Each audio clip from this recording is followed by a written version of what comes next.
சிவாய போற்றியே நமச்சிவாய போற்றியே பிறப்பருக்கும் ஏகனே பொறுத்தருள் அநேகனே.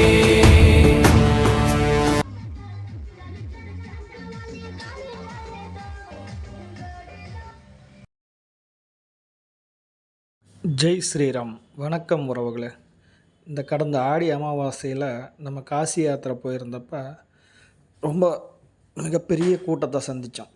அது என்னென்னா, போன வருஷம் கூட ஆடி அமாவாசையில் போயிருந்தோம். ஆனால் இந்தளவுக்கு ஒரு மிக பரபரப்பான ஒரு சூழ்நிலையை சந்திக்கலை. ஏன்னா போன தடவை 2 அமாவாசை வந்ததுனால ஆடி மாதத்தில் நாங்கள் 2வது அமாவாசை போனோம். அது மாத கடைசிங்கிறதுனால இவ்வளோ கூட்டம் இல்லை. இந்த தடவை பார்த்திங்கன்னா காசி மட்டும் இல்லை, வட இந்தியாக்களில் எல்லா கோயில்கள்லேயும் கூட்டம் அலைமோதியது. என்னடா காரணம்னு பார்த்தாக்கா, நம்ம ஆடி மாதத்தை எப்படி அம்மன் கோவில்களில் தமிழக பகுதியில் ரொம்ப விசேஷமாக கொண்டாடுறோமோ, அது மாதிரி வட இந்திய பகுதிகளில் இந்த ஆடி மாதத்தை சாவன் மாதம், ஸ்ராவன் மாதம் அப்படின்லாம் பல பேர்கள் அழைக்கிறாங்க. இவங்க எல்லாமே பார்த்திங்கன்னா சிவன் கோவில்களுக்கு காவடி எடுத்துக்கிட்டு போகிறத ஒரு வழக்கமாக வச்சுருக்காங்களாமா. நம்ம பங்குனி உத்திரத்துக்கு தைப்பூசத்துக்கெல்லாம் காவடி எடுத்துகிட்டு முருகன் கோவில்களுக்கு போகிற மாதிரி இவங்கெல்லாம் பார்த்திங்கன்னா சிவன் கோயிலுக்கு பக்கத்தில் இருக்கக்கூடிய அவங்க ஊரில் எங்கேயாவது இருக்கக்கூடிய கங்கையிலேருந்து தண்ணி எடுத்துக்கிட்டு அங்கேருந்து நடந்தே அவங்களுக்கு அடுத்து இருக்கக்கூடிய சிவன் கோயில், மிக பிரபலமான சிவன் கோயில்களுக்கு போகிறாங்க. அதெல்லாம் பார்த்திங்கன்னா ரொம்ப ஆச்சரியமாக இருந்தது. அது பீகாரில் பார்த்தோம். அங்கேருந்து ஜார்க்கண்டில் இருக்கக்கூடிய வைத்தியநாதர் கோயிலுக்கு கிட்டத்தட்ட 200 கிலோமீட்டருக்கு மேலே அதுக்குமே நடந்து அவங்க போயிட்டு இருந்ததாக பார்த்தோம். இப்போ நீங்கள் பார்க்கக்கூடிய இந்த காட்சிகளும் பல ஊர்களில் எடுத்த காட்சிகள். இவங்கெல்லாம் பாருங்கள், இந்த மைக் செட் இதெல்லாம் பார்த்திங்கன்னா ஏகப்பட்ட செலவு பண்ணி வச்சுருக்கிறாங்க. அதுக்கு தனியாக ஜென்ரேட்டர், அது இதுன்னு டிஜே சிட்டிங்ஸ் எல்லாமே. இதையெல்லாம் பார்த்து பிரமிச்சு போயிட்டோம். ஏன்னா நம்ம சாதாரணமாக எங்கள் ஊர்லேருந்து நாங்கள் ஈரோடு பகுதியிலேருந்து தை மாதத்தில் பழனி பாத யாத்திரை போவோம். அப்போ அவங்கவுங்க வசதிக்கு தகுந்த மாதிரி அவங்க வீட்டில் இருக்கிற ஸ்பீக்கரோ அல்லது மீறி போனால் பக்கத்தில் இருக்கிற சவுண்ட் சர்வீஸில் பெரிய பெரிய ஸ்பீக்கர்ஸ் வச்சு இந்த மினி டோர் அப்படிங்கக்கூடிய நம்ம டாடா ஏஸ் குட்டி யானையில் வச்சு கட்டிட்டு போவோம். இவங்க என்னடானா பெரிய டெம்போவில் டிஜே சிஸ்டமாட்டம் வச்சு அதுக்கு பவர் ஜெனரேட்டர் வச்சு கொண்டு போயிட்டுருந்தாங்க.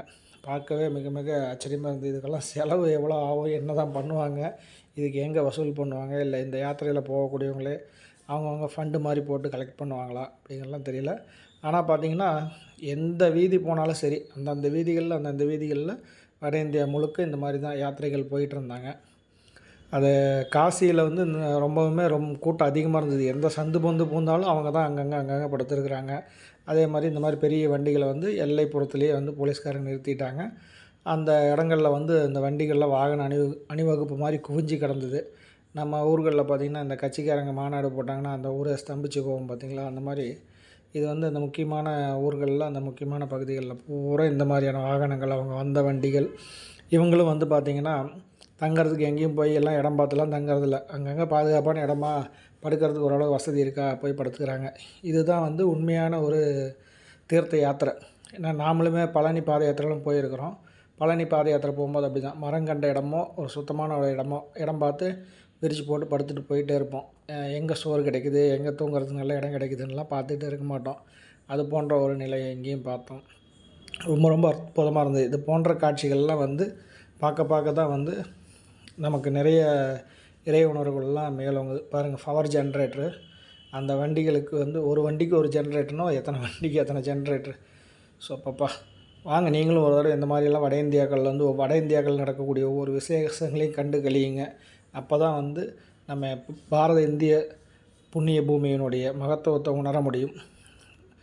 ஜெய் போலோ பம்பம். ஓம் நமச்சிவாயா.